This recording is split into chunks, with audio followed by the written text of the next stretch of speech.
আপনারা অবগত আছেন যে আমাদের বিশ্ববরেণ্য কবি রবীন্দ্রনাথ ঠাকুর উনার পৈতৃক বাড়ি বাংলাদেশের শাহজাদপুর গতকালকে বাংলাদেশের অন্তর্বর্তীকালীন সরকারের যিনি প্রধান ইউনূসের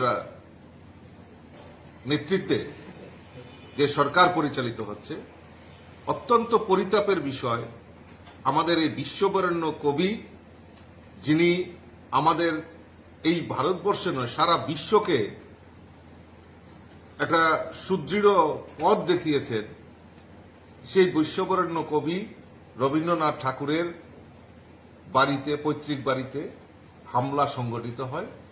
তার জন্য, এই ন্যাক্কারজনক ঘটনার আমরা তীব্র ধিক্কার জানাচ্ছি এবং আমি সমাজের প্রতিটা অংশের মানুষের কাছে আহ্বান রাখছি, আসুন সবাই মিলে আমরা তার তীব্র প্রতিবাদ করি, ধিক্কার জানাই এবং যারা যারা এই বিশ্ববরেণ্য আমাদের কবি রবীন্দ্রনাথ ঠাকুরের যারা আমরা রয়েছি এই সমাজে, আমি সকলকে আহ্বান করব যে আসুন সবাই মিলে এই ন্যাক্কারজনক ঘটনার তীব্র প্রতিবাদ জানাই।